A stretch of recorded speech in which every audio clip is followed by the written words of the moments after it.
हर हर महादेव श्री नमस्ते मित्रों में दोस्तों। चलिए मित्रों, आज फिर से पुनः आपका एक बार स्वागत करता हूं मेरे चैनल में मित्रों।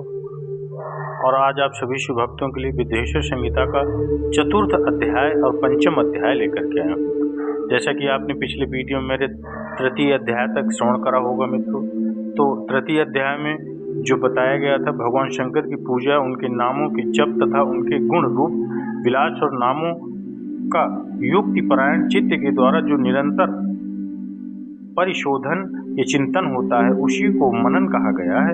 वह महेश्वर की कृपा दृष्टि से उपलब्ध होता है, उसे सब साधनों से श्रेष्ठ या प्रधान माना गया है मित्रों। ये तृतीय अध्याय में यहाँ तक बताया गया था। अब चलते हैं मित्रों चतुर्थ अध्याय की तरफ।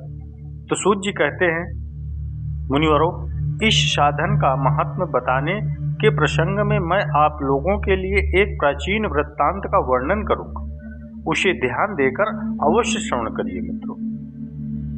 पहले की बात है, पराशर मुनि के पुत्र मेरे गुरु व्यास देव जी सरस्वती नदी के सुंदर तट पर तपस्या कर रहे थे।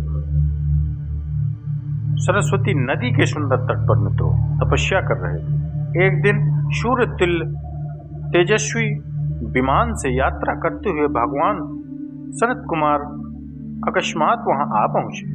उन्होंने मेरे गुरु को वहां देखा, वे ध्यान में मग्न थे। उसने जगने पर उन्होंने ब्रह्मपुत्र सनत कुमार जी को अपने सामने उपस्थित देखा। देखकर वे बड़े वेग से उठे और उनके चरणों में प्रणाम करके मुनि ने अर्घ दिया और देवताओं के बैठने योग्य आसन भी अर्पित किया। तब प्रसन्न हुए भगवान सनत कुमार विनीत भाव से खड़े हुए व्यास जी से गंभीर वाणी में बोले, मुने, तुम सत्य वस्तु का चिंतन करो। वह सत्य पदार्थ भगवान शिव ही है, जो तुम्हारे साक्षात्कार के विषय में होंगे। भगवान शंकर का श्रवण, कीर्तन, मनन, ये तीन महात्म साधन कहे गए हैं। ये तीनों ही वेद सम्मत हैं। पूर्व काल में मैं तुम्हारे दूसरे साधनों के भ्रम में पड़कर घूमता घामता मंदराचल पर जा पहुंचा और वहां तपस्या करने लगा। तदंतर महेश्वर शिव की आज्ञा से भगवान नंदकेश्वर वहां आए। उनकी मुझ पर बड़ी दया थी। वे सबके साक्षी तथा शिरोमणि के स्वामी भगवान नंदकेश्वर मुझे स्नेह पूर्वक मुक्ति का उत्तम साधन बताते हुए बोले, भगवान शंकर का श्रवण, कीर्तन और मनन ये तीनों साधन वेद सम्मत हैं और मुक्ति का साक्षात कारण है। यह बात स्वयं भगवान शिव ने मुझसे कही है। अतः ब्राह्मण, मुझे श्रवणादि तीनों साधनों का ही अनुष्ठान करो। व्यास जी ने बारंबार ऐसा कहकर अनुगामियों सहित ब्रह्मपुत्र सनत कुमार परम सुंदर ब्रह्मधाम को चले गए। इस प्रकार पूर्व काल के इस उत्तम वृत्तांत का मैंने संक्षेप में वर्णन किया है। ऋषि बोले, सूत जी, श्रवणादि तीन साधनों को आपने मुक्ति का उपाय बताया है, किंतु वो श्रवणादि तीन साधनों में असमर्थ हो, वह मनुष्य किस प्रकार का अवलंबन करके मुक्त हो सकता है? किस साधन भूत कर्म के द्वारा बिना यत्न के ही मोक्ष उसको मिल सकता है? चलिए मित्रों, चतुर्थ अध्याय यहीं समाप्त होता है। अब चलते हैं पंचम अध्याय की ओर। श्रवण करिए मित्रों विद्येश्वर संहिता का पंचम अध्याय, जो कि वहां पर उन्होंने ये प्रश्न पूछा कि बिना मनन चिंतन से जो नहीं कर पाते, वो कैसे ब्रह्म को प्राप्त कर सकते हैं। तो महेश्वर का ब्रह्म और विष्णु को अपने निष्कल और सकल स्वरूप का परिचय देते हुए लिंग पूजन का महत्व बताया। नंदकेश्वर कहते हैं, तदंतर वे दोनों ब्रह्मा और विष्णु भगवान शंकर को प्रणाम करके दोनों हाथ जोड़ उनके दाएं बाएं भाग में चुपचाप खड़े हो गए। फिर उन्होंने वहां साक्षात प्रकट पूजनीय महादेव जी को श्रेष्ठ आसन पर स्थापित करके पवित्र पुरुष वस्तुओं द्वारा उनका पूजन किया।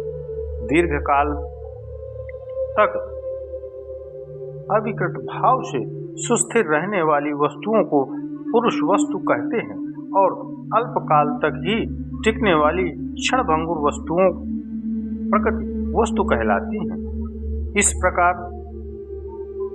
इस तरह वस्तु के ये दो भेद जानने चाहिए।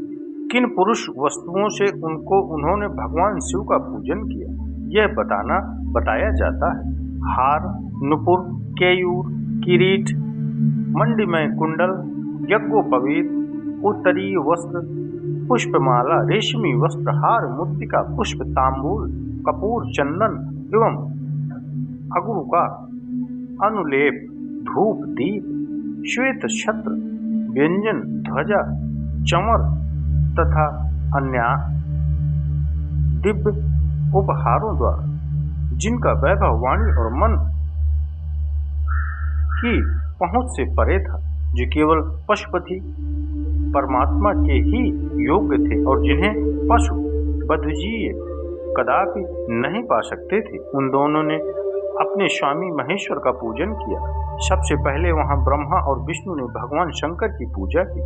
इससे प्रसन्न हो भक्ति पूर्वक भगवान शिव ने वहां नम्र भाव से खड़े हुए उन दोनों देवताओं से मुस्कुराकर कहा। महेश्वर बोले, पुत्रों, आज का दिन एक महान दिन है। इसमें तुम्हारे द्वारा जो आज मेरी पूजा हुई है, इससे मैं तुम लोगों पर बहुत प्रसन्न हूँ। इसी कारण यह दिन परम पवित्र और महान से महान होगा। आज की यह तिथि महाशिवरात्रि के नाम से विख्यात होकर मेरे लिए परम प्रिय होगी। इसके समय में जो मेरे लिंग, निष्कम अंग आकृति के रहित निराकार स्वरूप के प्रतीक वीर, शकल साकार स्वरूप के प्रतीक विग्रह की पूजा करेगा, वह पुरुष जगत की सृष्टि और पालन आदि कार्य भी कर सकता है। जो महाशिवरात्रि को दिन रात निराहार एवं जितेंद्रिय रहित रहकर अपनी भक्ति के अनुसार निश्चल भाव से मेरी यथोचित पूजा करेगा, उसको मिलने वाले फल का वर्णन सुनो। 1 वर्ष तक निरंतर मेरी पूजा करने पर जो फल मिलता है, वह सारा केवल महाशिवरात्रि को मेरा पूजन करने से मनुष्य तत्काल प्राप्त कर लेता है। जैसे पूर्ण चंद्रमा का उदय समुद्र की वृद्धि का अवसर है, इसी प्रकार यह महाशिवरात्रि तिथि मेरे धर्म की वृद्धि का समय है। इस तिथि में मेरी स्थापना आदि का मंगलमय उत्सव होना चाहिए। पहले मैं जब ज्योतिर्मय स्तंभ स्वरूप में प्रकट हुआ था, वह समय मार्गशीर्ष माघ में अर्धा नक्षत्र से युक्त पूर्णमासी का प्रतिपदा है। जो पुरुष मार्गशीर्ष मास में अर्धा नक्षत्र होने पर पार्वती सहित मेरे दर्शन करता है अथवा मेरी मूर्ति या लिंग की ही झांकी करता है, वह मेरे लिए कार्तिकेय से भी अधिक प्रिय है। उस शुभ दिन को मेरे दर्शन मात्र से पूरा फल प्राप्त होता है।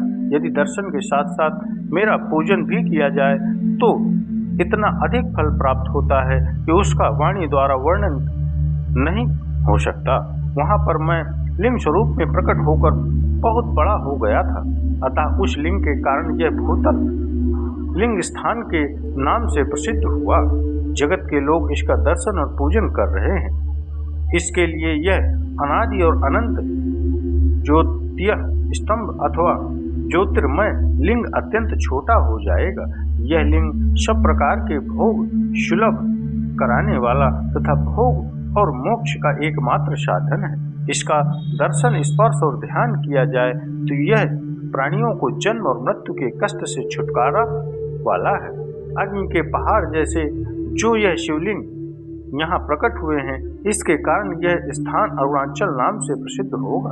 यहाँ अनेक प्रकार के बड़े बड़े तीर्थ प्रकट होंगे। इस स्थान में निवास करने या मरने से जीवों को का मोक्ष तय हो जाएगा।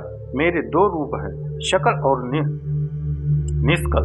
दूसरे किसी के ऐसे रूप नहीं है। पहले मैं स्तंभ रूप में प्रकट हुआ, फिर अपने साक्षात रूप में से ब्रह्म भाव मेरा निष्कल रूप है और महेश्वर भाव शकल रूप। ये दोनों मेरे ही सिद्ध रूप है। मैं ही परमात्मा हूँ। काला युक्त और अकल मेरे ही स्वरूप है। ब्रह्म रूप होने के कारण मैं ईश्वर भी हूँ। जीवों पर अनुग्रह आदि करना मेरा कार्य है। ब्रह्म और केशव में सबसे बृहद और जगत की वृद्धि करने वाला होने के कारण ब्रह्म कहलाता हूँ। सर्वत्र समरूप से स्थित और व्यापक होने से मैं ही सबका आत्मा हूँ। स्वर्ग से लेकर अनुग्रह तक आत्मा या ईश्वर से भिन्न जो जगत संबंधी 5 कृत हैं वे सदा मेरे ही हैं, मेरे अतिरिक्त दूसरे किसी के नहीं हैं, क्योंकि मैं ही सबका ईश्वर हूँ। पहले मेरी ब्रह्म रूप पताका बोध कराने के लिए निष्कल लिंग प्रकट हुआ था, फिर अज्ञात ईश्वरत्व का साक्षात्कार करने के निमित्त मैं साक्षात जगदीश्वर ही सकल रूप में तत्काल प्रकट हो गया। अतः मुझे जो ईश्वरत्व है उसे ही मेरा सकल स्वरूप जानना चाहिए, तथा जो यह मेरा निष्कल स्तंभ है वह मेरे ब्रह्म स्वरूप का बोध कराने वाला है। यह मेरा ही लिंग चिन्ह है, तुम दोनों प्रतिदिन यहाँ रहकर इसका पूजन करो। ये मेरा ही स्वरूप है और मेरे सामीप्य की प्राप्ति कराने वाला है। लिंग और लिंग के नित्य अभेद होने के कारण मेरे इस लिंग का महान पुरुषों को भी पूजन करना चाहिए। मेरे एक लिंग की स्थापना करने का यह फल बताया गया है कि उपासक को मेरी समानता की प्राप्ति हो जाती है। यदि एक के बाद दूसरे शिवलिंग की भी स्थापना कर दी गई तब तो उपासक को फल स्वरूप मेरे ये 7 एकत्व सायुज्य मोक्ष रूप फल प्राप्त होता है। प्रधानतः शिवलिंग की ही स्थापना करनी चाहिए। मूर्ति की स्थापना उसकी अपेक्षा गौण कर्म है। शिवलिंग के अभाव में वह सब ओर से सवेर मूर्ति युक्त होकर होने पर भी वह स्थान क्षेत्र नहीं कहलाता। ओम नमः शिवाय। मित्रों, मैंने आप सभी शिव भक्तों को, शिव प्रेमियों को विद्येश्वर संहिता का 4th और 5th अध्याय स्मरण कराया, श्रवण कराया। तो अगर ये अच्छे लगे हों तो लाइक करिएगा मित्रों, कमेंट्स में अपने सुझाव और आगे आने वाले अध्यायों के विषय में भी अवश्य बताइए मित्रों, और कमेंट्स में बाबा का जयकारा सभी लोग प्रेम से अवश्य लगाइए मित्रों। हर हर महादेव।